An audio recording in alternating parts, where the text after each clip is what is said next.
नमस्कार दोस्तों, आज की मेरी कहानी है आभूषण संस्कारों के, जो कि इस तरह है। गीतांजलि अपने सरल और ईमानदार स्वभाव के कारण घर, समाज और दफ्तर में हमेशा पीछे रह जाती थी। उसके अंदर माता पिता के दिए हुए संस्कार कूट कूट कर भरे थे।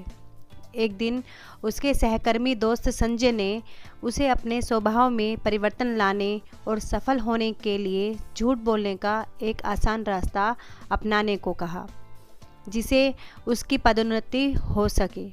किंतु गीतांजलि के व्यवहार पर रत्ती भर भी संजय की बातों का असर नहीं पड़ा, क्योंकि माँ बाप के दिए हुए संस्कार और उसकी अच्छाई को वह स्वयं से अलग नहीं कर सकती।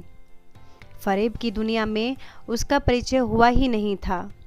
वह कैसे स्वयं के मौलिकता से भिन्न होकर दुनिया का रंग अपनी आत्मा पर चढ़ा ले, कैसे इस बनावटी दुनिया का सदस्य स्वयं को मानने लगे। उसने अपने दोस्त संजय से सादगीपूर्वक कहा, देखो, यदि मुझे सफलता मिलेगी तो मेरी सच्चाई के बल पर ही मिलेगी, अन्यथा मुझे ऐसी कोई भी सक्सेस या तरक्की नहीं चाहिए जिसमें झूठ और फरेब की सीढ़ियों पर चढ़कर मैं हासिल करूं।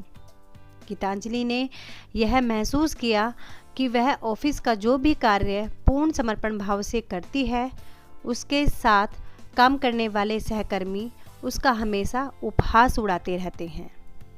उसके अपने बनाए असाइनमेंट और प्रोजेक्ट को देखकर कहते हैं, गीतांजलि, तुम अपना पूरा समय इसमें व्यर्थ ही खराब करती हो।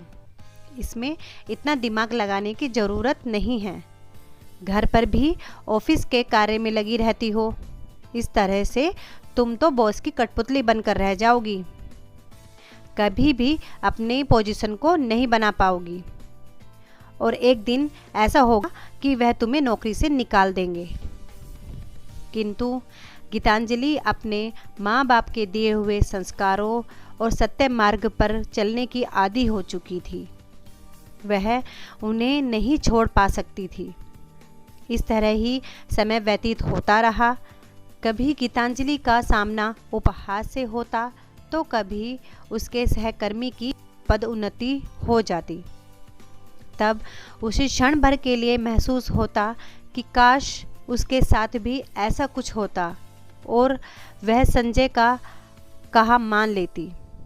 लेकिन तभी उसके संस्कार उसके बावरे मन को संभाल लेते और धिक्कारने लगते और संस्कार फरेब की चादर को चीरते हुए जैसे किसी सूर्य की भांति दीप्तिमान होकर उसे अच्छाई की राह दिखाने लगते। एक दिन बॉस ने सभी की कार्यशैली को और दफ्तर की फाइलों का बारीकी से निरीक्षण किया तो पाया कि गीतांजलि का कार्य ऑफिस के सभी कर्मचारियों से अच्छा है। उन्होंने गीतांजलि को अपने ऑफिस में बुलाया और उसे जनरल मैनेजर की पोस्ट ऑफर करते हुए कहा, आज रात का डिनर यदि तुम मेरे साथ करो तो मैं तुम्हारा प्रमोशन कर दूंगा। गीतांजलि ने गुस्से की आंखों से देखते हुए अपने बॉस को फटकार लगाते हुए बोली, आपको अपनी उम्र का जरा भी लिहाज नहीं है। आप मेरे पिता की उम्र के हैं और ऐसी घटिया हरकत करते हुए आपको जरा भी लज्जा नहीं आई। आपको क्या लगता है मैं पैसे के लिए अपना ज़मीर बेच दूंगी? मुझे ऐसा जॉब नहीं चाहिए जहां पर अपना आत्मसम्मान खोना पड़े। ऐसा कहकर गीतांजलि खड़ी हो गई। तभी बॉस ने कहा, गीतांजलि, शांत हो जाओ और ज़रा बैठो।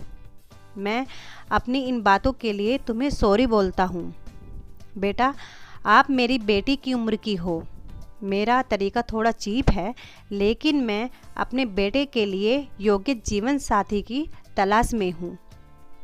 तुम्हें देखकर अब मुझे यह अनुभव हो रहा है कि आज मेरी तलाश खत्म हुई। मैं अपने बेटे रजत से तुम्हारा विवाह करना चाहता हूँ। मेरे करोड़ों की संपत्ति है, प्रॉपर्टी है, यह कंपनी है जो रजत के नाम है। वह मेरे इकलौता बेटा है, यूएस में पढ़ रहा है। उसने विदेश में रिश्तों को कांच की भांति टूटते देखा है।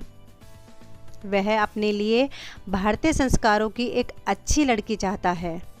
तुम्हें देखकर मुझे बहुत अच्छा लगा है कि तुम्हें पैसों से या दौलत से कोई लगाव नहीं है। इसलिए तुम मेरे बेटे से शादी कर लो। गीतांजलि के मुखमंडल पर एक अप्रत्याशित खुशी तैरने लगी और वह ऑफिस से बाहर निकल आई। रास्ते भर सोचती रही कि माता पिता के दिए हुए संस्कारों के आभूषण ही हैं जिन्होंने उसके लिए एक ऐसा योग्य वर तलाश किया है ना। कितनी अच्छी कहानी। अगर मेरी कहानी आपको पसंद आई हो, आपके दिल को छू गई हो, तो मेरे कहानी को लाइक करें, शेयर करें, और अभी तक अगर आपने मेरा चैनल सब्सक्राइब नहीं किया है तो मेरे चैनल को सब्सक्राइब करें। धन्यवाद।